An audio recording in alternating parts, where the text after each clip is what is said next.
ಗುರು ಬ್ರಹ್ಮ ಗುರು ವಿಷ್ಣು ಗುರುದೇವೋ ಮಹೇಶ್ವರ ಗುರು ಸಾಕ್ಷಾತ್ ಪರಬ್ರಹ್ಮ ತಸ್ಮೈ ಶ್ರೀ ಗುರುವೇ ನಮಃ.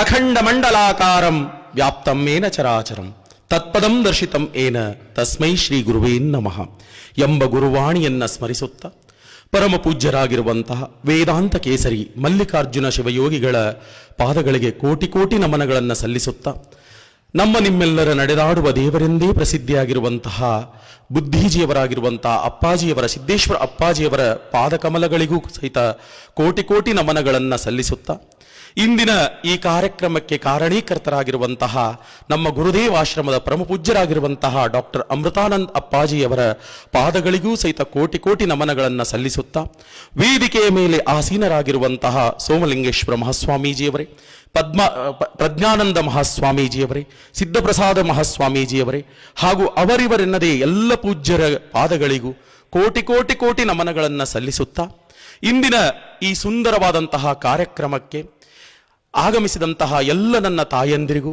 ಸಹೋದರ ಸಹೋದರಿಯರಿಗೂ ಹಾಗೂ ಮಾತಾ ಪಿತರಿಗೂ ಎಲ್ಲರಿಗೂ ಏನಪ್ಪಾ ಅಂದ್ರೆ ಹೃದಯ ತುಂಬಿ ನನ್ನ ಕೋಟಿ ಕೋಟಿ ನಮನಗಳನ್ನು ಸಲ್ಲಿಸುತ್ತಾ ಇವತ್ತು ನನಗೆ ಗುರುಗಳು ಒದಗಿಸಿರುವಂಥ ಒಂದು ಸೌಭಾಗ್ಯವೇನು ಅಂತ ಕೇಳಿದಾಗ ಯುವಜನತೆಯನ್ನ ಕುರಿತು, ಪ್ರಸ್ತುತ ಭಾರತದಲ್ಲಿ ಭವ್ಯ ಭಾರತದಲ್ಲಿ ಯುವಜನತೆಯನ್ನ ಕುರಿತು ಇವತ್ತು ನೀವು ಒಂದೆರಡು ವಿಚಾರಧಾರೆಗಳನ್ನು ನಮಗೆ ಹೇಳಬೇಕು ಅಂತ ಅಪ್ಪಾಜಿಯವರು ಹೇಳಿದಾಗ ನನಗನಿಸ್ತು, ಯಾವಾಗಲೂ ಹೇಳ್ತಾ ಇರ್ತೀನಿ, ಸೌಭಾಗ್ಯ ಅಥವಾ ಭಾಗ್ಯ ತೆಗಿಬೇಕು ಅಂತಂದ್ರೆ ಯಾವ ರೂಪದಲ್ಲಿ ಬರುತ್ತೋ ಗೊತ್ತಿಲ್ಲ.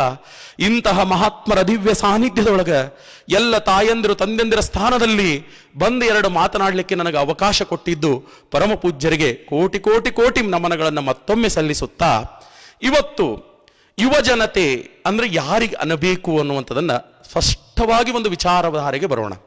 ಯುವಕರು ಅಂತ ಯಾರು ಅನಿಸ್ಕೊಂಡ ಮೇಲೆ ಅವ್ರು ಏನು ಮಾಡಬೇಕಾಗಿತ್ತು, ಏನು ಮಾಡಾಕತ್ತಾರ, ಏನು ಆಗಬೇಕಾಗಿತ್ತು, ಏನು ಆಗಲಿಲ್ಲ, ಈ ಎಲ್ಲದರ ಬಗ್ಗೆ ಸವಿಸ್ತಾರವಾಗಿ ನನಗೆ ಕೊಟ್ಟಂತ ಅವಧಿಯಲ್ಲಿ ನನಗೆ ತಿಳಿದ ಮಟ್ಟಿಗೆ ಒಂದೆರಡು ಮಾತುಗಳನ್ನು ನಿಮ್ಮೆಲ್ಲರ ಮುಂದೆ ಹಂಚಿಕೊಳ್ಳುವಂತಹ ಒಂದು ಅವಕಾಶ ನನಗೆ ಬಂದಿರುವುದೇ ನನ್ನ ಸೌಭಾಗ್ಯ. ಆಗಲೇ ಪರಮ ಪೂಜ್ಯ ಅಪ್ಪಾಜಿಯವರು ಇಂಟ್ರಡಕ್ಷನ್ ಪರಿಚಯವನ್ನು ಕೊಡುವಾಗ ಹೇಳಿದ್ರು, ಯುವಕರು ಅಂತ ಯಾರಿಗನಬೇಕು ಅಂದ್ರೆ ಸ್ವಾಮಿ ವಿವೇಕಾನಂದರು ಹೇಳಿದ್ರು, ಉಕ್ತಿನಂತಹ ನರಮಂಡಲ, ಕಬ್ಬಿಣದಂತಹ ಮಾಂಸಖಂಡಗಳಿರಬೇಕು, ಪಾದರಸದಂತಹ ರಕ್ತ ಚಿಮ್ಮುತ್ತಿರಬೇಕು, ಅಂತಹವರನ್ನ ಯುವಕರು ಅಂತ ಕರಿಬೇಕು ಅಂತ ಹೇಳ್ತಾರೆ. ಇದರ ಅರ್ಥ ಏನ್ರಿ ಸರ್ ಅಂತ ಕೇಳಿದಾಗ, ಅತ್ಯಂತ ಸದೃಢವಾದಂತಹ ಶರೀರವಿರಬೇಕು, ಸದೃಢವಾದಂತಹ ಮನಸ್ಸಿರಬೇಕು. ದೇಹವೇನೋ ಬಹಳ ಚೆನ್ನಾಗಿ ಗಟ್ಟಿಮುಟ್ಟಾಗಿದೆ, ಆದರೆ ಮನಸ್ಸು ಬಹಳ ಹೊಲಸಾಗಿದೆ, ಮನಸ್ಸು ಬಹಳ ಚಂಚಲವಾಗಿದೆ, ಮನಸ್ಸು ಏಕಾಗ್ರತೆಗೊಳ್ಳುತ್ತಿಲ್ಲ ಅಂತಂದ ಮೇಲೆ ದೇಹ ಸುಂದರವಾಗಿದ್ದಕ್ಕೆ, ದೇಹ ಕಟ್ಟುಮಟ್ಟವಾಗಿದ್ದದ್ದಕ್ಕೆ ಮಾತ್ರ ನಾವು ಯುವಕರನ್ನಲು ಸಾಧ್ಯವಿದೆಯೇ? ಸಾಧ್ಯನೇ ಇಲ್ಲ. ಯಾಕಂದ್ರೆ ಯುವಕರು ಅಂತ ಅನಿಸ್ಕೋಬೇಕಾದ್ರೆ ಸದೃಢವಾದ ದೇಹದೊಂದಿಗೆ ಸದೃಢವಾದಂತಹ ಮನಸ್ಸನ್ನು ಹೊಂದಿರಬೇಕು.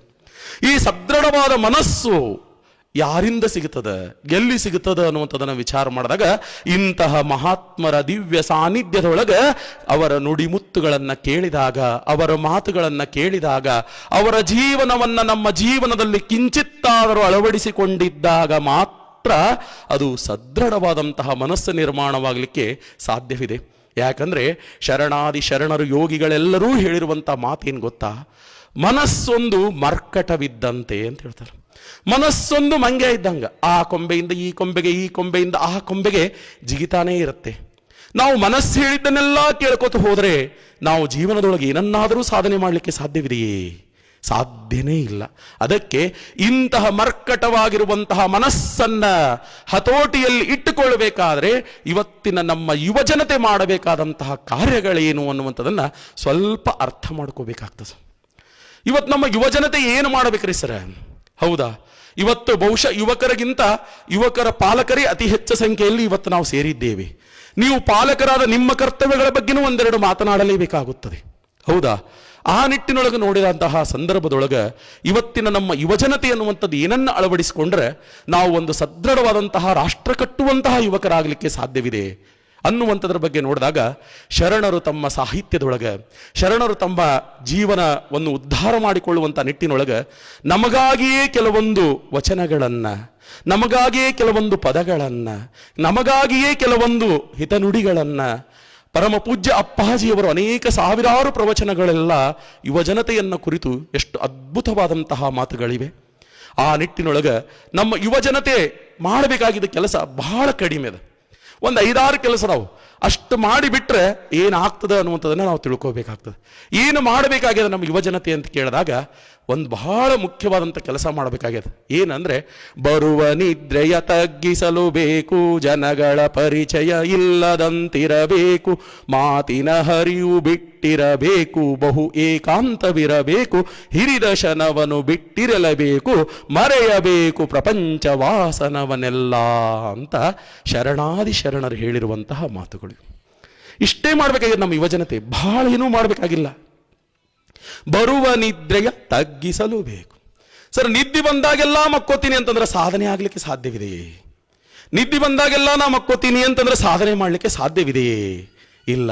ಅದಕ್ಕೆ ಹೇಳ್ತಾರೆ ಬರುವ ನಿದ್ರೆಯ ತಗ್ಗಿಸಲು ಬೇಕು ಅಂತ. ಹೌದಾ? ಮಾತಿನ ಹರಿವು ಬಿಟ್ಟಿರಬೇಕು ಅಂತ ಹೇಳ್ತಾರೆ. ಮಾತಿನ ಹರಿವು ಬಿಟ್ಟಿರಬೇಕು ಅಂದ್ರೆ ಅದರ ಅರ್ಥ ಏನು ಗೊತ್ತಾ? ಇವತ್ತು ನಮ್ಮ ಯುವಜನತೆ ಏನು ಮಾಡಬೇಕಾಗಿದೆ ಅಂದ್ರೆ ಮೊಬೈಲ್ಗಳನ್ನು ಕಡಿಮೆ ಮಾಡಬೇಕಾಗ್ಯದ. ಇವತ್ತು ನಮ್ಮ ಜೀವನದೊಳಗೆ ಅತೀ ಮುಖ್ಯವಾಗಿ ನಾವು ಮಾಡಬೇಕಾಗಿರುವಂತಹ ಅತೀ ಅತ್ಯಮೂಲ್ಯವಾದಂತಹ ಕರ್ತವ್ಯವೊಂದೇನಾದರೂ ಇದ್ರೆ ಅದು ನಮ್ಮ ಮೊಬೈಲ್ಗಳ ಬಳಕೆಯನ್ನು ಅತಿ ಕಡಿಮೆ ಮಾಡಬೇಕಾಗ್ಯದ. ನಾ ಮೊಬೈಲ್ ಬಿಡು ಅಂತ ಹೇಳಕತ್ತಿಲ್ಲ, ನನ್ನ ಮಾತಿನ ತಾತ್ಪರ್ಯವನ್ನು ಅರ್ಥ ಮಾಡ್ಕೋಬೇಕಷ್ಟೇ.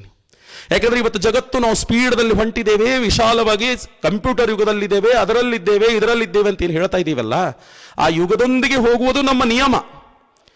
ಆ ನಿಯಮದಲ್ಲಿ ನಾವು ಮೊಬೈಲನ್ನು ಎಷ್ಟು ಬಳಸಬೇಕು, ಏತಕ್ಕಾಗಿ ಬಳಸಬೇಕು, ಇದರಿಂದ ನನ್ನ ಈ ಒಂದು ಮೊಬೈಲ್ದೊಳಗೆ ನಾವು ಒಂದು ನೋಡುವುದರಿಂದ ನನ್ನ ಜೀವನ ಉದ್ಧಾರವಾದೀತೆ ಅಥವಾ ಅವನತಿಯತ್ತ ಹೋಗ್ತಾ ಇದ್ದೀವೋ ಏನೋ ಅನ್ನುವಂಥದ್ರ ಬಗ್ಗೆ ದಯವಿಟ್ಟು ನಮ್ಮ ಯುವಜನತೆ ಏನಪ್ಪಾ ಅಂದ್ರೆ ಇದನ್ನೊಂದು ಸ್ವಲ್ಪ ದಯವಿಟ್ಟು ತಿಳ್ಕೊಳ್ಳೇಬೇಕಾಗಿರುವಂಥದ್ದು. ಹೌದಾ? ಯಾಕಂದ್ರೆ ಮೊಬೈಲ್ ಒಳ್ಳೆಯದಕ್ಕೂ ಅದ, ಕೆಟ್ಟದ್ದಕ್ಕೂ ಅದ. ಹೌದಾ? ನಾವು ಯಾವುದಕ್ಕೆ ಬಳಕೆ ಮಾಡುತ್ತೇವೆ ಅನ್ನುವಂಥದ್ರ ಮೇಲೆ ನಮ್ಮ ವ್ಯಕ್ತಿತ್ವ ಅನ್ನುವಂಥದ್ದು ನಿರ್ಧಾರವಾಗುತ್ತೆ. ಅದಕ್ಕೆ ದಯವಿಟ್ಟು ಏನಪ್ಪಾ ಅಂತಂದ್ರೆ ಇಲ್ಲಿ ಮೊಬೈಲ್ಗಳನ್ನು ನಮ್ಮ ಯುವಜನತೆ ಆದಷ್ಟು ಎಷ್ಟು ಸಾಧ್ಯವಿದೆಯೋ ಅಷ್ಟು ಕಡಿಮೆ ನೋಡಲಿಕ್ಕೆ ಪ್ರಯತ್ನ ಮಾಡಬೇಕು. ನಿನ್ನ ಅಧ್ಯಯನಕ್ಕೆ, ನಿನ್ನ ಜೀವನಕ್ಕೆ ಉಪಕಾರಿಯಾಗುವಂತಹ ಕೆಲಸಗಳೇನಾದರೂ ಅದರಲ್ಲಿ ಇದ್ದರೆ ನೋಡಬೇಕು. ಅದನ್ನು ಬಿಟ್ಟು ನಾವು ದಾರಿ ತಪ್ಪಿ ಹೋಗುವಂತಹ ಕೆಲಸಕ್ಕೆ ಹೋಗುವುದಾದರೆ ಅಂತಹ ದೃಶ್ಯಗಳನ್ನು ಇವತ್ತು ನಮ್ಮ ಯುವಜನತೆ ಅತೀ ಹೆಚ್ಚು ಹಾಳಾಗಿದ್ದು ಎರಡೇ ಕಾರಣದಿಂದ. ಒಂದು ಕೈ ಒಳಗಿನ ಮೊಬೈಲ್, ಇನ್ನೊಂದೇನಪ್ಪ ಅಂದ್ರೆ ಆ ಮೊಬೈಲ್ ನೋಡಿ ಅವ್ರು ಹೆಂಗೆ ಮಾಡ್ಯಾರ ಹಂಗೆ ಮಾಡಕ್ಕೆ ಹೋಗಿ ನಮ್ಮ ಯುವಜನತೆ ಏನಾಗ್ತಾ ಇದೆ ಅಂತಂದರೆ ಸ್ವಲ್ಪ ಸತ್ಯಾನಾಶದ ಹಾದಿಗೆ ಹೊಂಟಿದ್ದೀವಿ ನಾವು. ದಯವಿಟ್ಟು, ಯಾಕಂದರೆ ಈ ಅಖಂಡ ಭಾರತ ದೇಶವನ್ನು ನಿರ್ಮಾಣ ಮಾಡುವಂತಹ ವ್ಯಕ್ತಿತ್ವ ಇರುವುದು ನಮ್ಮ ಯುವಜನತೆಯಲ್ಲಿ. ಅಂತಹ ಅತ್ಯಮೂಲ್ಯವಾದಂಥ ತಾಕತ್ತನ್ನು ಇಟ್ಟುಕೊಂಡು ಇದನ್ನು ಅನಾವಶ್ಯಕವಾಗಿ ನಾವು ಹಾಳು ಮಾಡ್ತಾ ಹೋದರೆ ಇದರಿಂದ ನಮಗೇನಾದರೂ ಸಾಧ್ಯವಿದೆ? ಸ್ವಲ್ಪ ವಿಚಾರ ಮಾಡಬೇಕಲ್ಲ. ಯಾಕಂದರೆ ಸಮಯ ಕಳೆದು ಹೋಗುತ್ತದೆ. ಹೌದಾ? ಸಮಯ ಹೋದ ಹಾಗೆಲ್ಲ ನಮ್ಮ ಏಜ್ಗಳು ಆಗ್ತಾನೆ ಹೋಗ್ತಾವೆ, ವಯಸ್ಸಾಗದಂಗೆ ಆಗ್ತದೆ. ಆಮೇಲೆ ವಯಸ್ಸು ಆದಮೇಲೆ ನಾ ಹಂಗೆ ಮಾಡಬಾರ್ದಾಗಿತ್ತು, ನಾ ಹಿಂಗೆ ಮಾಡಬಾರ್ದಾಗಿತ್ತು ಅಂದರೆ ಆ ಸಮಯ ಬರಲು ಸಾಧ್ಯವಿದೆಯೇ? ಮಿಂಚಿ ಹೋದ ಮಾತಿಗೆ ಚಿಂತಿಸಿ ಫಲವಿಲ್ಲ. ಸಮಯ ಮತ್ತು ಸಮುದ್ರದ ಅಲೆಗಳು ಯಾರಿಗಾಗಿ ಕಾಯುವುದಿಲ್ಲ. ಅದಕ್ಕಾಗಿ ದಯವಿಟ್ಟು ನಮ್ಮ ಇವತ್ತು ಆ್ಯಕ್ಚುಲಿ ಹೇಳಬೇಕಂದ್ರೆ ಇಂತಹ ಒಂದು ಕ್ರಾಂತಿ, ಇಂತಹ ಒಂದು ಸಮಾವೇಶಗಳು ಪರಮ ಪೂಜ್ಯರ ಸಾನ್ನಿಧ್ಯದೊಳಗೆ ಸಾಧ್ಯ ಆಗ್ತದೆ. ಇವತ್ತು ನಾನೇ ಒಬ್ಬನೇ ಕರೆದು ಬರ್ರಪ್ಪ ನಿಮಗೆ ಯುವಕರ ಬಗ್ಗೆ ಒಂದೆರಡು ಮಾತು ಹೇಳ್ತೀನಿ ಅಂದ್ರೆ ನಿನ್ನಂತವ್ರಿಗೆ ಭಾಳ ಮಂದಿಗೆ ನೋಡಿ ಹೋಗಪ್ಪ ಅನ್ನುವಂಥ ಪಾಳೆ ಇತ್ತು. ಆದರೆ ಪರಮ ಪೂಜ್ಯ ಅಪ್ಪಾಜಿಯವರ ಒಂದು ಕಳಕಳಿ ಅಂತದ್ದು ಅನ್ನುವಂಥದ್ದು ವಿಚಾರ ಮಾಡ್ರಿ. ಪರಮ ಪೂಜ್ಯ ಅಪ್ಪಾಜಿಯವರು ತಮ್ಮ 8-9 ದಿವಸದ ಕಾರ್ಯಕ್ರಮದಲ್ಲಿ ಅಷ್ಟು ನಮಗೆ ಕೊಟ್ಟಿದ್ದೇನೆಂದ್ರೆ ತರುಣ ಶಕ್ತಿ, ಯುವ ಶಕ್ತಿಯ ಬಗ್ಗೆ ಮಾತನಾಡ್ರಿ ಅಂತ ಹೇಳಿರುವಂಥದ್ದು. ಅಂದರೆ ಯುವಕರ ಮೇಲೆ ಅಪ್ಪಾಜಿಯವರು ಇಟ್ಟಿರುವಂತಹ ಕಳಕಳಿ ಅಂಥದ್ದಿದೆ. ಇಂತಹ ಮಹಾತ್ಮರ ದಿವ್ಯ ಸಾನ್ನಿಧ್ಯದಲ್ಲಿ ಪಳಗುವಂತಹ ನಾವು ಎಂಥವರಾಗಬೇಕು ಅನ್ನುವಂಥದ್ದನ್ನು ವಿಚಾರ ಮಾಡಿವಿ. ಯಾಕಂದರೆ ಪರಮ ಪೂಜ್ಯ ಅಮೃತಾನಂದ ಅಪ್ಪಾಜಿಯವರ ಗರಡಿಯಲ್ಲಿ ಬೆಳೆಯುತ್ತಿರುವಂತಹ ಯುವಕರು ನಾವೆಲ್ಲ. ಮುಂದೊಂದು ದಿವಸ ಹೆಂಗಾಗಬೇಕಂದ್ರೆ ರಾಮಕೃಷ್ಣ ಪರಮಹಂಸರ ಹಿಂದೆ ಸ್ವಾಮಿ ವಿವೇಕಾನಂದರು, ತುರ್ಯಾನಂದರು, ಶಿವಾನಂದರು, ಶ್ರದ್ಧಾನಂದರು ಅಂತೇನ ಹಲವಾರು ದೇಶವನ್ನು ಉದ್ಧಾರ ಮಾಡಲಿಕ್ಕೆ ಶಿಷ್ಯಂದರು ತಯಾರಾದ್ರಲ್ಲ, ಅವರೆಲ್ಲರೂ ಯುವಕರೇ ಆಗಿದ್ದರು. ಅಂತಹ ಒಂದು ಯುವಕ ಮಂಡಳಿಯನ್ನ ಅಪ್ಪಾಜಿಯವರು ನಮ್ಮ ನಿಮ್ಮಲ್ಲಿ ಕಾಣಬೇಕನ್ನುವಂತಹ ಒಂದು ಬಯಕೆಯಿಂದ ಈ ಒಂದು ಕಾರ್ಯಕ್ರಮವನ್ನು ಇಟ್ಟುಕೊಂಡಿದ್ದಾರಲ್ಲ. ದಯವಿಟ್ಟು ಆ ಕಡೆ ನಮ್ಮ ಯುವಶಕ್ತಿ ಏನಪ್ಪಾ ಅಂದರೆ ಗಮನ ಹರಿಸಬೇಕಾಗಿರುವಂಥದ್ದು ಅಂತ. ಅದಕ್ಕೆ ದಯವಿಟ್ಟು ಮೊಬೈಲ್ಗಳ ಬಳಕೆಯನ್ನು ಎಷ್ಟು ಸಾಧ್ಯವಿದೆಯೋ ಇವತ್ತು ನೋಡ್ರಿ, ಇವತ್ತು ಇಂತಹ ಸುಂದರವಾದ ವಾತಾವರಣದೊಳಗೆ ಗುರುದೇವರ ಪಾದುಕೆಯನ್ನು ತೆಗೆದುಕೊಂಡು ಬಂದ್ವಿ. ಅಪ್ಪಾಜಿಯವರ ಸ್ವಾಗತವಾಯಿತು. ಗುರುದೇವರು ಇಲ್ಲಿಯೇ ವಾಸ ಮಾಡಿ ತಮ್ಮ ಎಲ್ಲ ಪ್ರವಚನಗಳು ಇಂತಹ ಪುಣ್ಯಭೂಮಿಯಲ್ಲಿ ನಮಗಾಗಿ ಹಂಚಿದರಲ್ಲ. ಇಂತಹ ಪುಣ್ಯಭೂಮಿಯಲ್ಲಿ ಕೂತು ಇವತ್ತೊಂದು ನಾವು ಪ್ರತಿಜ್ಞೆಯನ್ನು ಮಾಡಬಹುದಲ್ಲ ನಮ್ಮ ಸಂಗುನಂಗ, ಹೌದಾ? ಇಂದಿನಿಂದ ನಾವು ಅನಾವಶ್ಯಕವಾಗಿ ಮೊಬೈಲ್ಗಳನ್ನು ನೋಡುವುದಿಲ್ಲ ಅನ್ನುವಂತಹ ಒಂದು 4-5 ಜನ ಯುವಕರೇನಾದರೂ ನೀವು ಪ್ರತಿಜ್ಞೆ ಮಾಡಿದ್ದೇ ಆದರೆ ಬಹುಶಃ ಇವತ್ತಿನ ಈ ಕಾರ್ಯಕ್ರಮ ಸಾರ್ಥಕವಾದೀತು ಅನ್ನುವಂತಹ ನನ್ನ ಮನದಿಚ್ಛೆಯಾಗಿದೆ, ಹೌದಾ? ಜೊತೆಗೆ ಇಲ್ಲೇನಪ್ಪ ಅಂದರೆ ಬರುವ ನಿದ್ರೆಯ ತಗ್ಗಿಸಲು ಬೇಕು ಅಂತ ಹೇಳಿದ್ರು. ಜನಗಳ ಪರಿಚಯವಿಲ್ಲದಂತಿರಬೇಕು, ಮಾತಿನ ಹರಿವು ಬಿಟ್ಟಿರಬೇಕು. ಇದು ನಮ್ಮ ಯುವಜನತೆ ತಮ್ಮ ಶಕ್ತಿಯನ್ನ ಬರೇ ಯುವಜನತೆ ಅಂದ ಬಳಕ ಬರೀ ಹುಡುಗರ ತಿಳ್ಕೋಬಾರದು. ಯುವ ತಾಯಿಯರಾದ್ರಿ, ಯುವ ವಿದ್ಯಾರ್ಥಿನಿಯರಾದ್ರಿ, ಎಲ್ಲರೂ ಒಟ್ಟು ಯುವಕರು ಅಂದ್ರೆ ವಿದ್ಯಾರ್ಥಿನಿಯರು ಬತ್ರು, ವಿದ್ಯಾರ್ಥಿಗಳು ಬತ್ರು, ಎಲ್ಲರೂ ಬಂದರು. ಶಕ್ತಿ ಯಾರ ಬಲ್ಯದ ಅವರೆಲ್ಲ ನಾವು ಯುವಕರು ಅಂತಾನೆ ಅರ್ಥ, ಹೌದಾ? ತರುಣ ಶಕ್ತಿ ಅಂತ ಹಾಕ್ಯಾರ ಅಪ್ಪಾಜಿಯವರು, ಹೌದಾ? ಇಲ್ಲಿ ನಿಮಗೂ ಅಷ್ಟೇ, ಎಲ್ಲ ಹೆಣ್ಣು ಮಕ್ಕಳಿಗೆ ಹೇಳೋದು ಅಷ್ಟೇ, ಇವ್ರಿಗೆ ಹೇಳೋದು ಅಷ್ಟೇ. ಅದಕ್ಕೆ ಇಲ್ಲಿ ಏನಪ್ಪ ಅಂದ್ರೆ ಹೆಣ್ಮಕ್ಳಾದವರಂತರೂ ನಿಮಗಂತೂ ಹೇಳ್ತೀನಿ, ಮೊಬೈಲನ್ನು ಬಹಳ ಸೂಕ್ಷ್ಮವಾಗಿ ಬಳಸಬೇಕು. ಯಾಕಂದರೆ ಕಾಲಮಾನ ಬಹಳ ಸೂಕ್ಷ್ಮವಾಗಿದೆ, ಹೌದಾ? ಇವತ್ತು ನೋಡ್ತೀರಿ ಎಷ್ಟೋ ಜನ ಫೇಸ್ಬುಕ್, ವ್ಯಾಟ್ಸಪ್, ಇನ್ಸ್ಟಾಗ್ರಾಮ, ಎದಕ್ಕೆ ಬೇಕಾವೆಲ್ಲ ನಿಮಗೆ? ಮನ್ಯಾಗ ತಂದೆ ತಾಯಿ ಓದಂತ ಸಾಲಿಗೆ ಬಿಟ್ಟಾರ, ಚಂದಗೆ ಅಭ್ಯಾಸ ಮಾಡಿ ಏನೋ ನನ್ನ ಮಕ್ಕಳು ನೌಕರಿ ಹಿಡಿತಾರೆ. ನೌಕರಿ ಹಿಡಿಯುವುದೊಂದೇ ಜೀವನದ ಗುರಿ ಅಲ್ಲ. ನನ್ನ ಮಕ್ಕಳು ಒಂದು ಉನ್ನತವಾದಂಥ ಬದುಕನ್ನು ಬದುಕಲಿ ಅಂತ ಹೇಳಿ ನಮ್ಮ ತಂದೆ ತಾಯಿಗಳು ನಮಗೆ ವಿದ್ಯಾದಾನ ಮಾಡ್ಲಿಕ್ಕತ್ತಾರಲ್ಲ. ಇಂತಹ ಸಂದರ್ಭದಲ್ಲಿ ಯುವಕ ಯುವತಿಯರಾದಂತಹ ನಾವು ಈ ಮೊಬೈಲ್ಗಳನ್ನು ಏತಕ್ಕೆ ಬಳಸಬೇಕು ಅನ್ನುವಂತಹ ಪರಿಜ್ಞಾನ ನಮಗಿರಲೇಬೇಕಾಗ್ತದೆ, ಹೌದಾ? ಅದಕ್ಕೆ ದಯವಿಟ್ಟು ಏನಪ್ಪ ಅಂದ್ರೆ ಯುವಜನತೆ ಮೊಬೈಲ್ಗಳ ಬಗ್ಗೆ ಸ್ವಲ್ಪ ಬಹಳ ಜಾಗರೂಕರಾಗಿ. ಏನೂ ಮಾಡಂಗಿಲ್ಲ ನೀವು ಮೊಬೈಲ್ದೊಳಗೆ. ಏನು ಟೈಮ್ ಹಾಳಾಗ್ತದೆ ಗೊತ್ತೇನ್ರಿ ನಮ್ಮದು ಮೊಬೈಲ್ದೊಳಗೆ? ಏನೂ ಇಲ್ಲ. ಯಾರ್ದಾರು ಒಂದು ದೊಡ್ಡ ಬಂಗ್ಲೆ ಮುಂದೆ ನಿಂತು ಒಂದು ಫೋಟೋ ತಕ್ಕೋತೀರಿ, ಫೋಟೋ ತಕ್ಕೊಂಡು ಫೇಸ್ಬುಕ್ಕಿಗೆ ಹಾಕ್ತೀರಿ. ಹಾಕಿದ ಮೇಲೆ ಅದ್ರ ಬಂಗ್ಲೇನೂ ನಿಂದಲ್ಲ, ಆ ಕಾರೂ ನಿಂದಲ್ಲ, ಮೊಬೈಲ್ ಒಂದೇ ನಿಂದು ಒಂದು ಫೋಟೋ ತಕ್ಕೊಂಡು ಫೇಸ್ಬುಕ್ಕಿಗೆ ಹಾಕ್ತೀಯೇ. ಹಾಕಿದಾಗ ನಿಮ್ದೆಲ್ಲ ಫೇಸ್ಬುಕ್ದೊಳಗೆ ನಿಮ್ಮ ಫ್ರೆಂಡ್ಸ್ ಅಂತೀರಿ, ಅವ್ರು ಯಾರೂ ನಿಮಗೆ ಪರಿಚಯ ಇಲ್ಲ. ಅವ್ರ ಮುಖ ನೀವು ನೋಡಿಲ್ಲ, ನಿಮ್ಮ ಮುಖ ಅವ್ರು ನೋಡಿಲ್ಲ ಫೇಸ್ಬುಕ್ದಾಗ, ಹೌದಾ ಇಲ್ಲ? ಅವ್ರು ಕಮೆಂಟ್ ಮಾಡ್ತಾರೆ, ನಿಮ್ಗೆ ಏನು ಮಾಡ್ತಾರೆ? You are looking like a king of Mysore ಅಂತ ಕಳಿಸ್ತಾರೆ ಅವ್ರು. ನೀನು ನೋಡಿದ್ರೆ ಸೇಮ್ ಮೈಸೂರು ರಾಜ ನೋಡ್ದಂಗೆ ಹಾಕತ್ತೆ. ಒಂದು ಕ್ಷಣ ಯೋಚನೆ ಮಾಡು, ನೀ ಮೈಸೂರು ರಾಜ ಇದ್ರೆ ಫೋಟೋ ತೆಗೆದು ಹಾಕ್ತಿದ್ದೇನೆ? ಇಲ್ಲಲ್ಲ. ಒಂದು ಕ್ಷಣ ಯೋಚನೆ ಮಾಡ್ರಿ, ನಿನ್ನಂತ ಬರಗೆಟ್ಟಿದ್ದಕ್ಕೆ ಕಿಂಗ್ ಆಫ್ ಮೈಸೂರು ತಮ್ಮ ಕರಿತಾನ ಅಂದ್ರೆ ಅದೆಂತ ಬರಗೆಟ್ಟಿದ್ದಿರ್ಬೇಕು ಆ ಕಡಿದು. ಇಂಥದಕ್ಕಾಗಿ ನಮ್ಮ ಸಮಯವನ್ನು ಹಾಳು ಮಾಡುವುದೇ, ಇಂಥದ್ದಕ್ಕಾಗಿ ನಮಗೆ ಭಗವಂತ ಕೊಟ್ಟ ಅಮೂಲ್ಯವಾದಂಥ ಸಮಯವನ್ನು ಹಾಳು ಮಾಡುವುದೇ? ದಯವಿಟ್ಟು ಹೇಳ್ತಾ ಇದ್ದೀನಿ, ಸಾಧನೆಯ ಶಿಖರವನ್ನೇರಬೇಕಾದ್ರೆ ಸ್ವಲ್ಪ ತ್ಯಾಗ ಬೇಕೇ ಬೇಕು, ಹೌದಾ? ಇವತ್ತು ನಮ್ಮ ಯುವಜನತೆ ಯಾಕೆ ಹಾಳಾಗತ್ತೀವಿ ಅಂದ್ರೆ ತ್ಯಾಗ ಮನೋಭಾವನೆ ಇಲ್ಲ. ನಾವೇನು ನಿಮಗೇನು ಅರಣ್ಯಕ್ಕೆ ಹೋಗಂದಿಲ್ಲ, ಕಟ್ಟಿಗೆ ತೊಗೊಂಡ್ಬಾ ಅಂದಿಲ್ಲ, ನೀವೆಲ್ಲ ಹಿಂಗೆ ಇರ್ಯಪ್ಪ ತಂದಿಲ್ಲ. ಚಂದಗೆ ಇರೋ, ಚಂದಗೆ ಓದ್ರಿ, ಚಂದಗೆ ಕಲೀರಿ, ಮನೆತನದ ಕೀರ್ತಿಯನ್ನು ಹೆಚ್ಚಿಸ್ರಿ, ಗುರುದೇವರ ಕೀರ್ತಿಯನ್ನು ಹೆಚ್ಚಿಸ್ರಿ ಅನ್ನುವಂಥ ನಿಟ್ಟಿನೊಳಗೆ ನಿಮ್ಮನ್ನು ನಾವು ಬಿಟ್ಟಿದ್ದೀವಿ, ಹೌದಾ? ಅದಕ್ಕಾಗಿ ದಯವಿಟ್ಟು ಹೇಳ್ತಾ ಇದ್ದೀನಿ, ಮೊಬೈಲ್ಗಳನ್ನು ಅತೀ ಕಡಿಮೆ ಮಾಡಿದರೆ ನಾವು ಬಹಳಷ್ಟು ಉದ್ಧಾರವಾಗ್ತೀವಿ. ಈ ಮಾತು ನಾನು ಹೇಳ್ತಾ ಇಲ್ಲ. ನಮ್ಮ ಸ್ಪರ್ಧಾತ್ಮಕ ಜಗತ್ತಿನಲ್ಲಿ ನಾವು ಒಬ್ಬ IAS ಆಫೀಸರ್ ಆಗಿರುವಂತಹ ರಾಹುಲ್ ಸಂಕನೂರ್ ಹೊತ್ತೇನೋ ಒಬ್ಬರಿದ್ರು. ಅವರನ್ನು ನಾವು ಕರೆಸಿದಾಗ ಆತ ಹೇಳಿದ್ದು ಒಂದೇ ಮಾತು, 2 ವರ್ಷಗಳ ಕಾಲ ನಾನು ನನ್ನ ಮೊಬೈಲನ್ನು ಕೈಯಲ್ಲಿ ಹಿಡಿಯಲಿಲ್ಲ, ಇವತ್ತು ನಾನು ಜಿಲ್ಲಾಧಿಕಾರಿಯಾಗಿ ಮೆರೆಯುತ್ತಿದ್ದೇನೆ ಅನ್ನುವಂಥ ಮಾತನ್ನು ಹೇಳಿದರಲ್ಲ. ಯಾಕೆ? ಇದು ಸಾಧಕರ ಮಾತಲ್ಲವೇ? ಅವ್ರು ಹೇಳ್ತಾರೆ 75,000 ರೂಪಾಯಿ ಸ್ಯಾಲ್ರಿ ಇದ್ರೂ ಬಿಟ್ಟು ಮೊಬೈಲ್ ಬಿಟ್ಟು 2 ವರ್ಷಗಳ ಕಾಲ ಓದಿ ಇವತ್ತು ಒಂದು ಇಡೀ ಜಿಲ್ಲೆಯನ್ನ ಆಡಳಿತ ಮಾಡ್ತಾ ಇರ್ತಾರಲ್ಲ. ಇದರ ಹಿಂದೆ ಪರಿಶ್ರಮ ಅಂದ್ರೆ ಏನದರ ಅರ್ಥ? ಮೊಬೈಲನ್ನು ತ್ಯಾಗ ಮಾಡಬೇಕು ಅಂತ ಅರ್ಥ. ಇದನ್ನು ಸ್ವಲ್ಪ ಎಲ್ಲ ನನ್ನ ಯುವಜನತೆ ಅರ್ಥ ಮಾಡಿಕೊಳ್ಳಬೇಕು. ಇನ್ನು 3ನೇದಾಗಿ ಏನಪ್ಪಾ ಅಂತ ಕೇಳಿದಾಗ ಮಾತಿನ ಹರಿವು ಬಿಟ್ಟಿರಬೇಕು ಅಂತ ಹೇಳ್ತಾರೆ ಶರಣರು. ಸುಮ್ಮನೆ ಹಾಳು ಹರಟೆ ಹಾಕೋದ್ರಿ.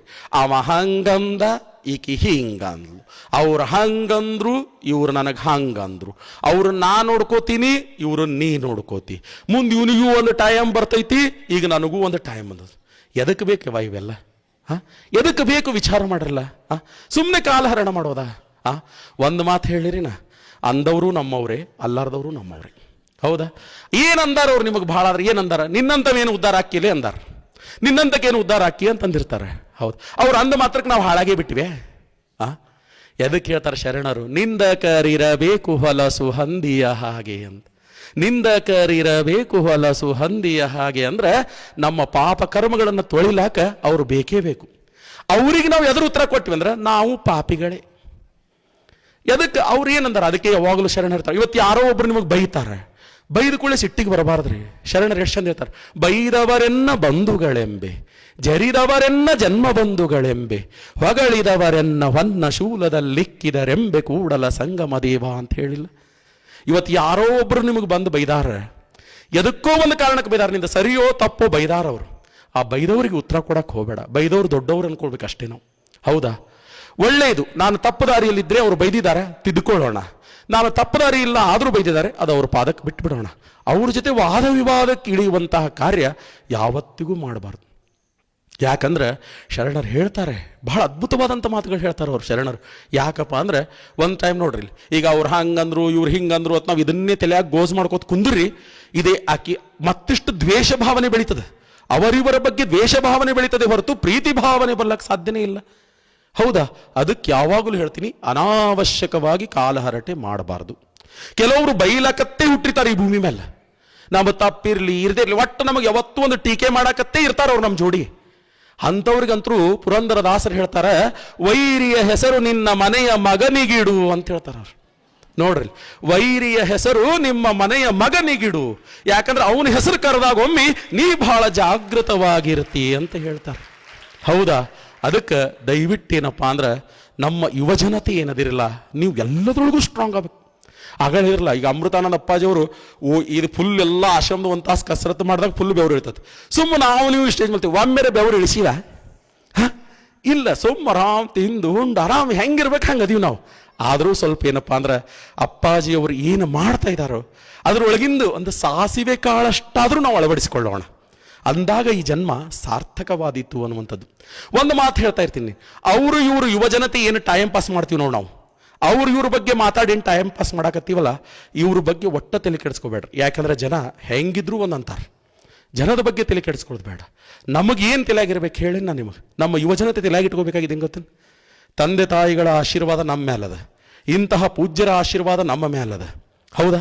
ಗುರು ಹಿರಿಯರ ಆಶೀರ್ವಾದ ನಮ್ಮ ಮೇಲಿದ್ದಾಗ ಯಾವ ನಾಯಿ ಬೊಗಳಿದರೆ ನನಗೇನಾಗುವುದು? ಹೌದಾ? ಇಲ್ಲ. ಯಾಕಂದ್ರೆ ನಾವು ನೀವು ಸಾಮಾನ್ಯರಲ್ಲ.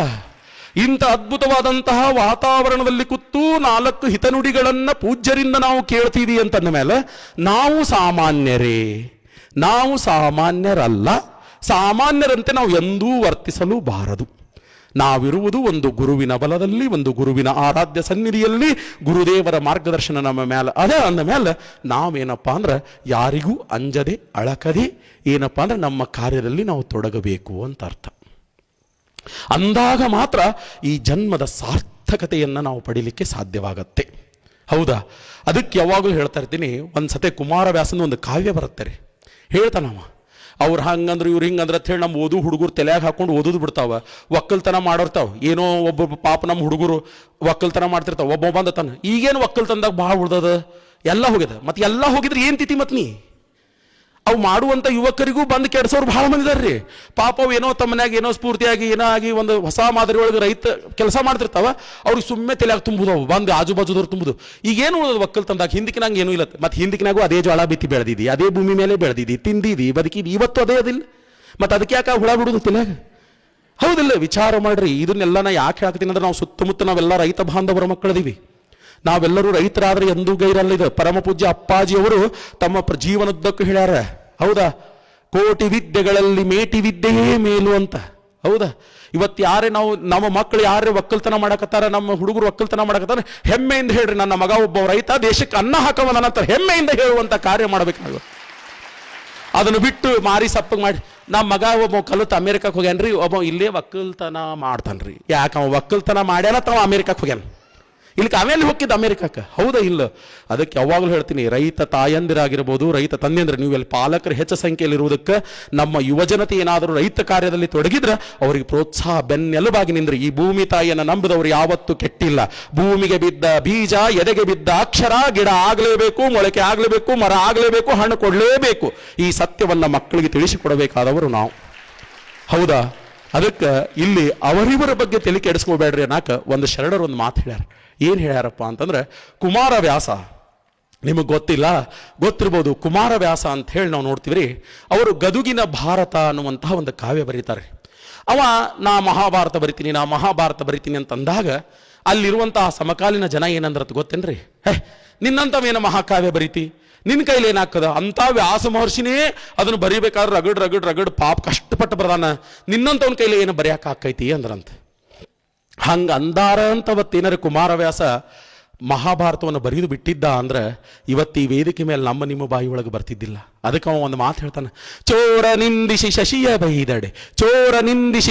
ಬೈದಡೆ ಕ್ಷೀರವನು ಶಯ ರೋಗಿ ಹಳಿದಡೆ ವಾರಣಾಸಿಯ ಹೆಳವ ನಿಂದಿಸಿ ನಕ್ಕರೇನಹುದು. ಎಂತ ಅದ್ಭುತ ಮಾತು ಹೇಳ್ದವ. ಒಬ್ಬ ಕಳ್ಳತನ ಮಾಡುವಂತ ಕಳ್ಳ ಹೇಳ್ತಾನಂತ ಚಂದ್ರಗೆ, ನೀ ಯಾಕೆ ಬೆಳದಿಂಗಳು ಕೊಡ್ತೀಯ ಮಗನೇ? ನಾ ಕಳ್ಳತನ ಮಾಡ್ಬೇಕಾದ್ರೆ ನೀ ಬೆಳದಿಂಗಳು ಕೊಟ್ಟೆ, ನನಗೆ ಬೆಳಕು ಡಿಸ್ಟರ್ಬ್ ಆಗ್ತೈತಿ, ಮಂದಿ ನನ್ನ ಹಿಡಿತಾರ, ನೀ ಬೆಳಕು ಕೊಡಬೇಡ ಅಂತ ಚಂದ್ರಗೆ 1,000 ಬೈತಾನಂತ. ಆದ್ರೆ ಚಂದ್ರ ಬೆಳಕು ಕೊಡುವುದು ಬಿಟ್ನೇನು? ಚೋರ ನಿಂದಿಸಿ ಶಶಿಯ ಬೈದಡೆ ಕ್ಷೀರವನ್ನು ಕ್ಷಯ ರೋಗಿ ಹಳಿದಡೆ. ಹಾಲ TB ಪೇಷಂಟ, ಅಸ್ತಮಾ ಇದ್ದವ್ರು ಹಾಲು ಉಣಬಾರದು. ಅವರ ಹಾಲು ಅದೇನು ಹಾಲ? ಚಂತನ ಆಕಳ ಎಮ್ಮೆ ಆ ಕಡೆ ಎಲ್ಲ ಹುಲ್ಲ ಮೇವ ತಿಂದು ಬರ್ತಾವ, ತಿಂದ ಆಕಳ ಹೊಟ್ಟೆನ ಹಾಲು ಬರ್ತದ.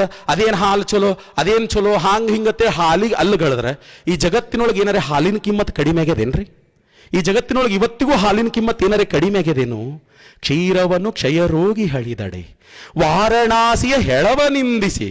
ನೋಡ್ರಿ, ಒಬ್ಬ ಕೈಲಾಗದವಂತ ಹೇಳಿ ಅದೇನು ಕಾಶಿ, ಅದೇ ಒಂದು ಲಿಂಗ, ಅದೇ ವಿಶ್ವನಾಥ, ಅದೇ ಗಂಗಾ ನದಿ, ಅದೇ ನೀರ ಅಂತ ಟೀಕೆ ಮಾಡಿದರೆ ಇವತ್ತೇನಾರೇ ಕಾಶಿ ವಿಶ್ವನಾಥನ ಕಿಮ್ಮತ್ ಕಡಿಮೆಗೆದೇನು?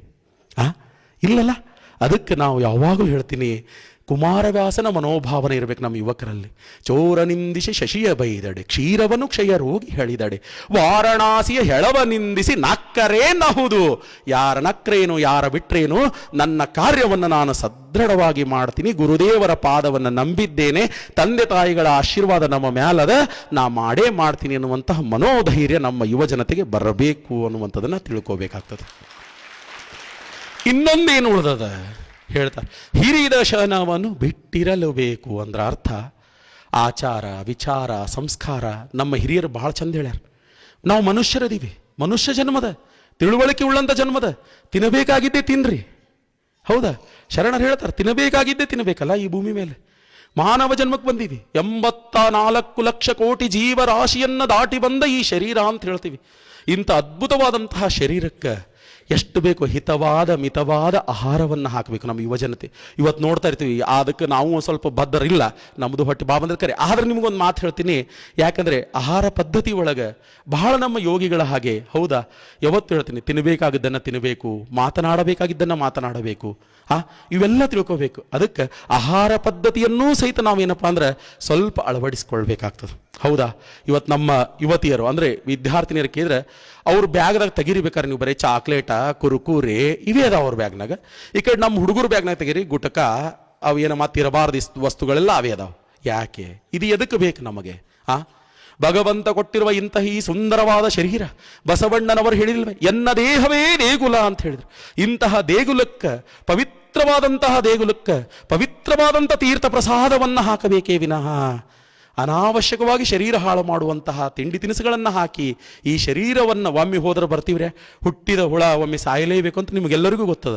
ಆದ್ರೆ ಸಾಯು ಟೈಮಿಗೆ ಸತ್ರ ಬಾ ಚಂದ. ನಡಮಧ್ಯಾಹ್ನ ಹೋದ್ರೆ, ನಡಮಧ್ಯಾಹ್ನದಾಗ ಯಾರು ಹೋಗ್ತಾರ? ಇಂಥ ಚಟ ಮಾಡಿದವ್ರೆ ಹೊಂಟಾರ. ಹೌದಾ? ಇಲ್ಲ. ಅದಕ್ಕೆ ದಯವಿಟ್ಟು ಹೇಳ್ತಾ ಇದ್ದೀನಿ, ಯುವ ಶಕ್ತಿ ಅನ್ನುವಂಥದ್ದು ಬಹಳ ಅದ್ಭುತವಾದಂಥ ಶಕ್ತಿ ಅದ. ಅದಕ್ಕೆ ದಯವಿಟ್ಟು ಏನಪ್ಪ ಅಂದ್ರೆ ಎಲ್ಲರಿಗೂ ಹೇಳ್ತಾ ಇದ್ದೀನಿ, ಯಾರ್ಯಾರ ಮನ್ಯಾಗ ಪಾಲಕರು ಬಹಳ ಎಚ್ಚರಿಕೆಯಿಂದ ಇರಬೇಕಿದ್ರಾಗ. ಬರೇ ನಾವು ವಿದ್ಯಾರ್ಥಿಗಳಿಗೆ ಇವತ್ತು ಅಪ್ಪ ಅವರು ಯುವ ಜನತೆಗೆ ಹೇಳಂದಾರ ತಿಳ್ಕೊಂಡಂದ್ಮೇಲೆ ಯುವ ಜನತೆ ಅಷ್ಟಲ್ಲ, ಯುವ ಜನತೆಯನ್ನು ಸದೃಢವಾಗಿ ನಿರ್ಮಾಣ ಮಾಡುವಲ್ಲಿ ತಂದೆ ತಾಯಿಗಳ ಪಾತ್ರವೂ ಬಹಳ ಮುಖ್ಯವಾಗಿದೆ. ಯಾಕತ್ ಕೇಳ್ರಿ, ಹೇಳ್ತೀನ. ನೀವೇ ಮನೆಯಾಗ ಕೂತ ಹುಡುಗನ ಕೈಲಿ ಹಸಣ ಕೂಸೋದು, ಈಗ 6ನೇ ತಗೊಳೈತಿ, ಅದ್ರ ಕೈಯಾಗ ಗುಟ್ಕಾ ತಗೊಂಡು ಬಾ ಹೋಗ್, ಒಂದು ಚೀಟಿ ತಂಬಾಕ್ ತೊಂಬ ಹೋಗ್, ಒಂದು ಸಿಗರೇಟ್ ತೊಂಬ ಹೋಗ್. ಅತ್ತ ಆ ಮಗನ ಕೈಯಾಗ 10 ರೂಪಾಯಿ ಕೊಟ್ಟು ನೀ ಸಿಗರೇಟ್ ಸದಿಸಿ ಸೇದಾಕತ್ತಾಗ ಆ ಹುಡುಗಿಗೆ ಅವ ಮಾಡಾಕತ್ತಾಗ ನೀ ಸೇದ ಬೇಡಪ್ಪ ಅಂದ್ರೆ ಅವ ಹೆಂಗೆ ಕೇಳತ್ತಾನ? ವಿಚಾರ ಮಾಡ್ಬೇಕಲ್ಲ ನಾವು. ವಿಚಾರ ಮಾಡಬೇಕು. ಇವತ್ತು ನಾ ಎಷ್ಟೋ ಜನ ತಂದೆ ತಾಯಿಗಳಲ್ಲಿ ನೋಡ್ತಿರ್ತೀನಿ, ಆ ಮಕ್ಕಳಿಗೆ ದಬಾ ಹೊಡಿತಿರ್ತಾರ್ರಿ. ಯಾಕಂದ್ರೆ ಸರ್ ಅವ ನಿನ್ನೆ ಗುಟ್ಕಾ ತಿಂದನ್ರಿರ್ತ, ಅವ್ರ ಬಾಯರೇ ಗುಟ್ಕಾ ತಿಂದು ಬಾಚಲಾಗ್ಯದ. ಮತ್ತ ನೀ ತಿನ್ನು ಮುಂದೆ ನೀ ಆ ಖುಷಿಗೆ ತಿನ್ನಬೇಡ ಅಂತ ಹೇಳುವ ನೈತಿಕ ಹಕ್ಕು ನಿಮಗಿಲ್ಲ. ನೀವೇನಿನ ಎರಡು ನನಗೆ ಹೋಗಾಗ ಬೈರಿ, ನನಗೇನು ಬೈಸ್ಕೊಳಕ್ಕೆ ಬಂದಿನ ನಾನು. ಯಾಕಂದ್ರೆ ಬೈದವರೆನ್ನ ಬಂಧುಗಳೆಂಬತ್ತು ಮೊದಲೇ ಹೇಳ್ಬಿಟ್ಟಿನ. ಹೌದಾ? ಅದಕ್ಕೆ ದಯವಿಟ್ಟು ಹೇಳ್ತೀನಿ, ಪಾಲಕರಾದಂತಹ ನಾವು ಸ್ವಲ್ಪ ಜಾಗರೂಕರಾಗೋಣ. ಯಾಕಂದರೆ ಇಂತಹ ಗುರುದೇವರ ಸನ್ನಿಧಿಯೊಳಗೆ ಇದರೊಳಗೆ ಒಮ್ಮೆ 3 ತಲೆಮಾರಿನ ಗುರುದೇವರನ್ನು ಕಂಡವರಿದ್ದೀರಿ. ಮಲ್ಲಿಕಾರ್ಜುನ ಅಪ್ಪಾಜಿಯವರು, ಸಿದ್ದೇಶ್ವರ ಅಪ್ಪಾಜಿಯವರು, ಪರಮಪೂಜ್ಯ ಅಮೃತಾನಂದ ಅಪ್ಪಾಜಿಯವರನ್ನು ಕಾಣ್ತಾ ಇರುವಂಥವ್ರು ನಾವೆಲ್ಲ. ಇಂತಹ ದಿವ್ಯ ಮಹಾತ್ಮರ ಸಾನ್ನಿಧ್ಯದಲ್ಲಿ ಬಂದಂತಹ ನಾವು, ಅವರ ಶಿಶು ಮಕ್ಕಳು ಅಂತ ಅನಿಸಿಕೊಂಡಂತಹ ನಾವು, ನಮ್ಮ ನಡೆ, ನಮ್ಮ ನುಡಿ, ನಮ್ಮ ಹಾವ, ನಮ್ಮ ಭಾವ ಹೇಳಬೇಕು, ನೀವು ಗುರುದೇವಾಶ್ರಮದಿಂದ ಬಂದವರೇನು ಅಂತ ಮಾತನಾಡಬೇಕು. ಅಂತಹ ವ್ಯಕ್ತಿತ್ವವನ್ನು ರೂಪಿಸಿಕೊಳ್ಳುವಂಥವರು ನಾವಾದಾಗ ಮಾತ್ರ ಆ ಹೇಳಿಕೆ, ಆ ಎಲ್ಲ ಸಿದ್ಧಾಂತಗಳಿಗೆ ನಾವು ಸರಿಯಾಗಲಿಕ್ಕೆ ಸಾಧ್ಯವಿದೆ. ಹೌದಾ? ಅದಕ್ಕೆ ಪಾಲಕರಾದವರಿಗೂ ಒಂದು ಮಾತು, ಕಿವಿ ಮಾತು, ನನ್ನ ತಾಯಂದ್ರಿಗಾಗಲಿ ತಂದೆಯಂದ್ರಿಗಾಗಲಿ ಎಲ್ಲರಿಗೂ ಒಂದು ಮಾತು. ಮಕ್ಕಳ ಮುಂದೆ ಅನಾವಶ್ಯಕವಾಗಿ ಜಗಳ ತೆಗೆಯುವುದಾಗಲಿ, ಮಕ್ಕಳ ಮುಂದೆ ಅನಾವಶ್ಯಕವಾಗಿ ಸಂಸಾರದ ವಿಷಯಗಳ ಬಗ್ಗೆ ಸುಮ್ಮನೆ ಅವಕ್ಕೆ ಎಂಟ್ರಿ ತಗೊಂಡು ಬೈಯುವುದಾಗಲಿ, ಅವೆಲ್ಲ ಇಲ್ಲ. ಅವೆಲ್ಲ ನಿಮ್ಮೊಳಗೆ ಬಗೆಹರಿಸ್ಕೊಳ್ಳೋದು. ಯಾಕಂದರೆ ಅದನ್ನು ಮುಂದಿನ ಪೀಳಿಗೆಗೆ ಒಂದು ಕೊಡ್ರಿ. ಮುಂದಿನ ಪೀಳಿಗೆಗೆ ಎಂಥದ್ದು ಕೊಡ್ರಿ ಅಂದರೆ, ನಮ್ಮ ಅಪ್ಪ ಹಿಂಗೆ ಬದುಕಿದ್ದ, ನಾವು ನಮ್ಮ ಅಪ್ಪನಂಗೆ ಹಿಂಗೆ ವಜ್ರದಿಂದ ಬದುಕಬೇಕು, ನಮ್ಮ ಅಪ್ಪನಂಗೆ ನಾವು ಹೆಸರನ್ನು ಗಳಿಸಬೇಕು ಅನ್ನುವಂತಹ ರೀತಿ ಒಳಗೆ ಬೆಳೆಸುವಂತಹ ಕಾರ್ಯ ನಿಮ್ಮ ತಂದೆ ತಾಯಿಗಳ ಮೇಲಿರುವಂಥ ಅತ್ಯಮೂಲ್ಯವಾದಂಥ ಹೊಣೆಯದ. ಯಾಕಂದರೆ ನಾವೇನು ಮಾಡಕತ್ತೀವಿ ಗೊತ್ತೇನು? ಇವತ್ತಿನ ಪಾಲಕರು ಬೇವಿನ ಬೀಜವ ಬಿತ್ತಿ ಮಾವಿನ ಫಲ ಬಯಸ್ಲಾಕತ್ತೀವಿ. ಸಣ್ಣಂದಿರ್ತಾವಕ್ಕೆ ಬರೇ ಬೇವಿನ ಬೀಜಾನೇ ಬಿತ್ತೀವಿ ನಾವು. ಅವ್ರ ಹಂಗೆ, ಇವ್ರು ಹಿಂಗೆ, ಅವ ನಿಮ್ಮ ಕಾಕ ಹಂಗೆ, ನಿಮ್ಮ ಬಾಬಾ ಹಿಂಗೆ, ಅವ್ರು ಭಾಳ ನೀಚ, ಇವ್ರು ಭಾಳ ನೀಚ, ಅವ್ರು ಏನು ಜಗತ್ತಿನಾಗ ನಾವು ಒಬ್ಬರೇ ಸುದ್ದದೀವು. ಇದನ್ನೆಲ್ಲ ಬಿತ್ತಿ ಹುಡುಗ ದೊಡ್ಡವಗಣ, ನೀ ಆದರ್ಶ ಆಗು, ಜಗತ್ತಿಗೆ ಬೆಳಕು ಕೊಡು, ನೀ ಅದನ್ನು ಮಾಡು. ಅವೇ ಹೆಂಗೆ ಬೆಳಕು ಬೆಳೆದಿದ್ದೇ ಕತ್ತಲ್ದಾಗ ಬೆಳೆದಾನ, ಅವೇ ಹೆಂಗೆ ಬೆಳಕು ಕೊಡ್ತಾನೆ? ಹೌದಿಲ್ಲ? ಅದಕ್ಕೆ ದಯವಿಟ್ಟು ಏನಪ್ಪ ಅಂದರೆ, ನಾ ಎಲ್ಲ ನಮ್ಮ ತಂದೆ ತಾಯಿಗಳಿಗೆ ಹೇಳೋರಿಷ್ಟೇ, ನೀವು ಆದರ್ಶವಾಗಿರಿ. ಮೊದಲು ನೀವು ಆದರ್ಶವಾಗಿರಿ. ನಿಮ್ಮ ಮಕ್ಕಳಲ್ಲಿ ನೀವು ಹೇಳುವುದೇ ಬೇಡ, ಆ ಭಾವನೆ ತಾನಾಗಿಯೇ ಬರ್ತದೆ. ಯಾಕಂದ್ರೆ ಯಪ್ಪ, ನಮ್ಮ ಅಪ್ಪನೇ ಒಂದು ಅಡಿಕೆ ಹೋಳು ಚಟ ಮಾಡಂಗಿಲ್ಲ, ಅಕಸ್ಮಾತ್ ನಾ ಅಡಿಕೆ ತಿಂದ್ರೆ ನಮ್ಮ ಅಪ್ಪ ಇವತ್ತು ನನ್ನ ಮರ್ಡರ್ ಮಾಡ್ತಾನೆ ಅನ್ನುವಂಥ ಭಾವನೆ ಆ ಮಗನಿಗೆ ಬರ್ತದೆ. ಅದಕ್ಕೆ ದಯವಿಟ್ಟು ಪಾಲಕರಾದಂಥವರು ಯುವಜನತೆಯನ್ನು ಶಕ್ತಿಯುತವಾಗಿ ಬೆಳೆಸುವಲ್ಲಿ ನಿಮ್ಮ ಪಾತ್ರವೂ ಬಹಳ ಮುಖ್ಯವಾದದ್ದು ಅಂತ ಹೇಳ್ತೀವಿ ಅಂತ. ಇನ್ನೊಂದು ಹೇಳಬೇಕಂತಂದರೆ, ಮರೆಯಬೇಕು ಪ್ರಪಂಚ ವಾಸನವನ್ನೆಲ್ಲ ಅಂತ ಹೇಳ್ತಾರೆ. ಇದನ್ನು ಸ್ವಲ್ಪ ನಮ್ಮ ಈ ಕಡೆ ಯುವತಿಯರದಿರಿ, ಈ ಕಡೆ ಸ್ವಲ್ಪ ಯುವಕರದಿರಿ, ನೀವು ಭಾಳ ಲಕ್ಷ್ಯ ಕೊಡಬೇಕು. ಹದಿಹರೆಯದ ಜೋಶ್ ಅಂತೀವಿ ನಾವು. ಹದಿಹರೆಯದ ಒಂದು ಯೌವನದೊಳಗೆ ಏನಪ್ಪ ಅಂತಂದ್ರೆ ಇರ್ತದೆ ಮನುಷ್ಯನಿಗೆ. ನೋಡ್ರಿ, ಆ ಎಲ್ಲ ಸ್ಟೇಜ್ಗಳನ್ನ ದಾಟೇ ಬರಬೇಕು ಮನುಷ್ಯ ಅಂದಮೇಲೆ. ಹೌದಾ? ಇರ್ತದೆ, ನಿಮ್ಮ ತಲೆಯಾಗೂ ಇರ್ತದೆ, ಇವ್ರ ತಲೆಯಾಗೂ ಇರ್ತದೆ. ಏನಿರ್ತದೆ? ಈ ಜಗತ್ತಿನ ನನ್ನಟ್ಟು ಚಲುವೆ ಯಾರದಾರ, ನಾನೇ ಭಾಳ ಚಂದ, ಹರೇದ ಕಾಲಕ್ಕೆ ಹಂದಿನೂ ಭಾಳ ಚಂದ. ಇದನ್ನ ಒಂದು ಸ್ವಲ್ಪ ತಲೆ ತಗೋಬೇಕು. ಇದು ನಾ ಹೇಳಿದ್ದಲ್ಲ, ಶರಣಾದಿ ಶರಣರು ಹೇಳ್ತಾರೆ. ಅದಕ್ಕೆ ದಯವಿಟ್ಟು ಹೇಳ್ತೀನಿ, ನಾನೇ ಭಾಳ ಚಂದ, ನಾನೇ ಭಾಳ ಚಲುವ, ನನ್ನಟ್ಟು ಚಲುವೆ ಯಾರದಾರ, ನಮ್ಮಟ್ಟು ಶ್ರೀಮಂತರು ಯಾರದಾರ, ನಾನೇ ಭಾರಿ, ನಾನೇ ಭಾರಿ, ನಾನೇ ಭಾರಿ ಅನ್ನುವಂಥವ್ರು ಸ್ವಲ್ಪ ತಲೆಯಾಗಿಂದ ತೆಗಿಬೇಕು. ಅರ್ಥ ಆಯ್ತಾ? ನಾ ಅನ್ನುವಂತಹದ್ದೊಂದು ಏನಾದರೂ ನಿಮ್ಮ ಮನಸ್ಸಿನೊಳಗೆ ಬಂದ್ರೆ ನಿಮ್ಮ ಅಭಿವೃದ್ಧಿಯ ಕುಂಠಿತ ಅಲ್ಲಿಯೇ ಆರಂಭ ಅಂತ. ಇನ್ನು ಬೆಳೆಯಂಗಿಲ್ಲ, ಇನ್ನು ಬೆಳಿಲಕ್ಕೆ ಸಾಧ್ಯನೇ ಇಲ್ಲ ನಮ್ಮ ಯುವಜನತೆ. ಯಾಕಂತ ಎಲ್ಲ ನನ್ನಿಂದೇ ಹಾಕದ, ನಾ ಇರ್ಲಿಕ್ಕೆ ಏನೂ ಆಗೋದಿಲ್ಲ. ಇದನ್ನು ತಲೆಯಾಗ ತಗೊಂಡ್ವಿ ಅಂತಂದ್ರೆ ನಿಮಗೆ ಒಂದು ಮಾತು ಹೇಳ್ತೀನಿ, ನಾ ಅನ್ನುವಂಥದ್ದು ಯಾರ್ಯಾರ ತಲೆಯಾಗ ಬರ್ತದಲ್ಲ, ಸಂಸಾರದಾಗ ಹಿರಿಯರ ತಲೆಯಾಗ ಬರಲಿ, ನಮ್ಮ ಹುಡುಗರ ತಲೆಯಾಗ ಬರಲಿ, ಓದುವಂಥ ವಿದ್ಯಾರ್ಥಿ ತಲೆಯಾಗ ಬರಲಿ, ಎಲ್ಲೇ ಯಾರ ತಲೆಯಾಗ ಬೇಕಾದವ್ರು ಬರಲಿ, ನಾ ಅಂತ ಬಂದವ್ರು ಈ ಜಗತ್ತಿನಾಗ ಯಾರೇ ಮುಂದೆ ಹೋಗ್ಯಾರೋ ಹೆಂಗೆ? ಸಾಧ್ಯನೇ ಇಲ್ಲ. ಅದಕ್ಕೆ ನಮ್ಮ ಯುವಜನತೆ ಒಂದು ಸ್ವಲ್ಪ ನೀವೇನದಲ್ಲ, ಇದು ಎಲ್ಲರಿಗೂ ಬರುವಂತಹ ಒಂದು ಸ್ಟೇಜ ಯೌವನದ ನಂತರ ಮೂಪು ಬಂದೇ ಬರ್ತದೆ. ಅದೇನು ಖಾಯಮೇ ಉಳಿತದನು ಯೌವನ? ಖಾಯಂ ಹಾಗೆ ನಾವು ಅಗದಿ ಸ್ಟ್ರಾಂಗ್ ಆಗಿ ಉಳಿತೀವಿ ಏನಾರೆ? ಇಲ್ಲ, ಮುಪ್ಪು ಸಹಜವಾಗಿಯೇ ಬರ್ತದೆ. ಅದಕ್ಕೆ ದಯವಿಟ್ಟು ಈ ಯೌವನದ ವಯಸ್ಸಿನೊಳಗೆ ಅಂದರೆ ಈ SSLC ಇಂದ ಹಿಡ್ಕೊಂಡು ಡಿಗ್ರಿ ಮುಗಿಯುವವರೆಗೆ ಒಂದು ಏಜ್ ಅದ, 16ರಿಂದ 21. ಈ ಏಜ್ದೊಳಗೆ ನೀವು ಒಟ್ಟ ದಾರಿ ತಪ್ಪಬಾರ್ದು. ಅದಕ್ಕೆ ಇವತ್ತು ಅಮೃತಾನಂದ ಅಪ್ಪಾಜಿಯವರು ಇದನ್ನ ಇಟ್ಕೊಂಡಾರ, ತರುಣ ಶಕ್ತಿ ಅಂತೇಳಿ. ಯಾಕಂದ್ರೆ ಯುವಕರು ಅಂತ ಕರಿಬೇಕಾದ್ರೆ ಅಲ್ಲೇ ಒಂದು ಸ್ಟೇಜ್ದಾಗ ನಾವು ಕರಿತಿರ್ತೀವಿ. ಅದಕ್ಕೆ ದಯವಿಟ್ಟು ಏನಪ್ಪ ಅಂದ್ರೆ ಇಂತಹ ಒಂದು ವಯಸ್ಸದೊಳಗೆ ದಯವಿಟ್ಟು ಹೇಳ್ತೀನಿ, ಕೆಡಲಾಕೂ 1000 ಹಾದಿದಾವ್ರಿ, ಉದ್ಧಾರ ಆಗ್ಲಕ್ಕೂ 1000 ಹಾದಿದಾವು. ದಯವಿಟ್ಟು ಯುವಕರು ಕೇಳ್ಕೊಸ್ಕೋಬೇಕು ಇದನ್ನ. ಕೆಡಲಾಕೂ 1000 ಹಾದಿದಾವ, ಬದುಕಲಾಕೂ 1000 ಹಾದಿದಾವ. ಅದಕ್ಕೆ ದಯವಿಟ್ಟು ಯುವಜನತೆ ಏನು ಮಾಡ್ಬೇಕಂದ್ರೆ ಒಳ್ಳೆಯದನ್ನು ಆಯ್ಕೆ ಮಾಡಿಕೊಡ್ರಿ, ಒಳ್ಳೆಯದನ್ನು ಆಯ್ಕೆ ಮಾಡಿಕೊಳ್ಬೇಕು. ಯಾವಾಗಲೂ ಹೇಳ್ತೀನಿ, ಒಳ್ಳೆಯದು ಒಳ್ಳೆಯದನ್ನೇ ತರುತ್ತದೆ. ಅದಕ್ಕೆ ಯಾವಾಗಲೂ ಶರಣಾದಿ ಶರಣರು ಹೇಳ್ತಾರೆ, ಇವತ್ತಿನ ಯುವಜನತೆ ಎಲ್ಲಿ ಹಾಳಾಗತ್ತೆ ಗೊತ್ತೇನ್ರಿ? ನಮಗೆ ಸತ್ಸಂಗ ಇಲ್ರಿ ಸರ್. ಫಸ್ಟ್ ಬೇಕಾಗಿದ್ದೇ ಮುಖ್ಯವಾಗಿ ಸತ್ಸಂಗ ಬೇಕ್ರಿ ನಾವು. ಹೌದಾ? ಸತ್ಸಂಗ ಅಂದ್ರೆ ಏನು? ಈ ಕೂತೀವಿ ನೋಡಿ ನಾವು ನೀವೆಲ್ಲ, ಇದು ಸತ್ಸಂಗ. ಸರ್, ಈ ಸತ್ಸಂಗದಿಂದ ಏನು ಲಾಭ ಅದ ರೀ ಸರ್? ಸತ್ಸಂಗದಿಂದ ಏನು ಲಾಭ ಅದಂದ್ರೆ ಗೆಜ್ಜಿ ಸರ್ ಅಂತವ್ರು ಬಂದು ಸ್ಪೀಚ್ ಮಾಡಕ್ಕೆ ಒಂದು ಗುರುನಾಥ ಅವಕಾಶ ಕೊಟ್ಟಲ್ಲ, ಇದೇ ಸತ್ಸಂಗದ ಲಾಭ. ಹೌದಾ? ಯಾರು ಗೊತ್ತಿದ್ರೆ ಗೆಜ್ಜಿ ಸರ್ ಇಲ್ಲೇ? ನಾ ಗೊತ್ತಿರ್ಬೋದು ನನ್ನ ವಿದ್ಯಾರ್ಥಿಗಳಿಗೆ, ಆದ್ರೆ ಇವತ್ತು ಈ ಸಾವಿರಾರು ತಾಯಂದ್ರಿಗೆ ತಂದರಿಯರಿಗೆ ಎಲ್ಲರಿಗೂ ಪರಿಚಯ ಮಾಡಿ ಕಾತ್ರಾಳಗಾಮದೊಳಗೊಬ್ಬರು ಗೆಜ್ಜಿ ಸರ ಅಂತ ಪರಿಚಯ ಮಾಡಿಸಿದ್ರಲ್ಲ, ಇದು ಯಾರಂದ್ರೆ ಸತ್ಸಂಗದ ಮಹಿಮೆ. ಅಪ್ಪಾಜಿಯವರ ಸಾನ್ನಿಧ್ಯದೊಳಗೆ ಬಂದಿದ್ದಕ್ಕೆ ಇಂತಹ ಒಂದು ಭವ್ಯವಾದಂತಹ ವೇದಿಕೆ ಸಿಕ್ತಲ್ಲ, ಇದಕ್ಕಿಂತ ವಿಚಾರ ದೊಡ್ಡದು ಏನಾರು ಬೇಕೇನು ನಮಗೆ? ಅದಕ್ಕೆ ಯಾವಾಗಲೂ ಹೇಳ್ತಾ ಇರ್ತೀನಿ, ಸತ್ಸಂಗ ಅನ್ನುವಂಥದ್ದು ಯುವತಿಯಲ್ಲಿ ಬಹಳ ಬೇಕು, ಎಲ್ಲರಲ್ಲಿಯೂ ಬೇಕ್ರಿ. ಇವತ್ತು ನೀವು ಹೆಣ್ಮಕ್ಳಿಗಾದ್ರೂ ಹೇಳ್ತೀನಿ, ನಾನು ತಾಯಂದ್ರಿಗೂ ಹೇಳ್ತೀನಿ, ನಿಮಗೂ ಹೇಳ್ತೀನಿ. ಹೌದಾ?